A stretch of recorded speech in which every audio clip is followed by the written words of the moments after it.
Hello दोस्तों, जय माता दी। आज हम आप लोगों के लिए लेकर आए हैं भक्त के अधीन भगवान की कथा। आशा करती हूँ आप लोगों को यह कथा बहुत अच्छी लगेगी। अगर अच्छी लगे तो लाइक शेयर ज़रूर करें, सब्सक्राइब ज़रूर करें, बेल आइकन ज़रूर दबाएं, जिससे आपको अगली कथाएं सबसे पहले आपके पास आ जाएंगे। तो चलिए शुरू करते हैं। भक्त के अधीन भगवान। कसाई की कहानी। एक कसाई था, सदना। वह बहुत ईमानदार था। वो भगवान के नाम कीर्तन में मस्त रहता था। यहाँ तक कि मांस को काटते बेचते हुए भी वह भगवान नाम गुनगुनाता रहता था। एक दिन वह अपनी ही धुन में कहीं जा रहा था कि उसके पैर से कोई पत्थर टकराया। वह रुक गया। उसने देखा एक काले रंग के गोल पत्थर से उसका पैर टकरा गया है। उसने वह पत्थर उठा लिया, वह जेब में रख लिया, यह सोचकर कि यह मांस तौलने के काम आएगा। वापस आकर उसने वह पत्थर मांस के वजन को तौलने के काम में लगाया। कुछ ही दिनों में उसने समझ लिया कि यह पत्थर कोई साधारण नहीं है। जितना वजन उसको तौलना होता, पत्थर उतने वजन का ही हो जाता है। धीरे धीरे यह बात फैल गई कि सदना कसाई के पास वजन करने वाला पत्थर है। वह जितना चाहता है पत्थर उतना ही तौल देता है। किसी को 1 किलो मांस देना होता तो तराजू में उस पत्थर को एक तरफ डालने पर दूसरी ओर 1 किलो का मांस ही तुलता।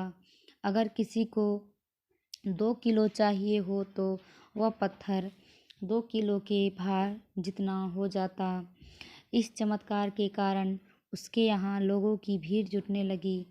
भीड़ जुटने के साथ ही सदना की दुकान की बिक्री बढ़ गई। बात एक शुद्ध ब्राह्मण तक भी पहुंची। हालांकि वह ऐसी अशुद्ध जगह पर नहीं जाना चाहता, फिर भी जहाँ मांस काटता हो वह बिकता हो। किंतु चमत्कारी पत्थर को देखने की उत्सुकता उसे सदना की दुकान तक खींच लाई। दूर से खड़ा हुआ सदना कसाई को मीट तौलते देखने लगा। उसने देखा कि कैसे वह पत्थर हर प्रकार के वजन को बराबर तौल रहा था। ध्यान से देखने पर उसके शरीर के रोए खड़े हो गए। भीड़ के छटने के बाद ब्राह्मण सदना कसाई के पास गया। ब्राह्मण को अपनी दुकान में आया देखकर सदना कसाई प्रसन्न भी हुआ और आश्चर्यचकित भी। बड़ी नम्रता से सदना ने ब्राह्मण को बैठने के लिए स्थान दिया और पूछा कि वह उनकी क्या सेवा कर सकता है। ब्राह्मण बोला, तुम्हारे इस चमत्कारिक पत्थर को देखने के लिए ही मैं तुम्हारी दुकान पर आया हूँ, या यूँ कहें कि मैं ये चमत्कारी पत्थर ही मुझे खींचकर तुम्हारी दुकान पर ले आया है। बातों ही बातों में उन्होंने सदना कसाई को बताया कि जिसे पत्थर समझकर वह मांस तौल रहा है, वास्तव में वो शालिग्राम जी है, जो कि भगवान का स्वरूप होता है। शालिग्राम जी को इस तरह गले कटे मांस के बीच में रखना व उनसे मांस तौलना बहुत बड़ा पाप है। सदना बड़ी ही सरल प्रकृति का भक्त था। ब्राह्मण की बात सुनकर उसे लगा कि अनजाने में मैं तो बहुत बड़ा पाप कर रहा हूँ। अनुनय विनय करके सदना ने वह शालिग्राम उन ब्राह्मण को दे दिया और कहा कि आप तो ब्राह्मण हैं, अतः आप ही इनकी सेवा परिचर्या करके इन्हें प्रसन्न करें। मेरे योग्य कुछ सेवा हो तो मुझे अवश्य बताएं। ब्राह्मण उस शालिग्राम शिला को बहुत सम्मान से घर ले आए। घर आकर उन्होंने श्री शालिग्राम को स्नान करवाया, पंचामृत से अभिषेक किया व पूजा अर्चना आरंभ कर दी।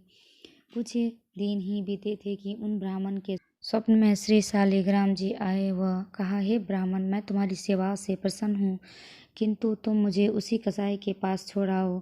स्वप्न में ही ब्राह्मण ने कारण पूछा तो उत्तर मिला कि तुम मेरी अर्चना पूजा करते हो, मुझे अच्छा लगता है, परंतु जो भक्त मेरे नाम का गुणगान कीर्तन करते रहते हैं उनको मैं अपने आप को भी बेच देता हूँ। सदना तुम्हारी तरह मेरा अर्चना नहीं करता है, परंतु वह हर समय मेरा नाम गुनगुनाता रहता है, जो कि मुझे अच्छा लगता है, इसलिए तो मैं उसके पास गया था। ब्राह्मण अगले ही दिन साधना कसाई के पास गया और उसको प्रणाम करके सारी बात बताई। वह श्री शालिग्राम जी को उन्हें सौंप दिया। ब्राह्मण की बात सुनकर साधना कसाई की आंखों में आंसू आ गए। मन ही मन उन्होंने मांस बेचने खरीदने के कार्य को तिलांजलि देने की सोची और निश्चय किया कि यदि मेरे ठाकुर को कीर्तन पसंद है तो मैं अधिक से अधिक समय नाम कीर्तन ही करूँगा। ध्यान से सुनने के लिए धन्यवाद। जय माता दी।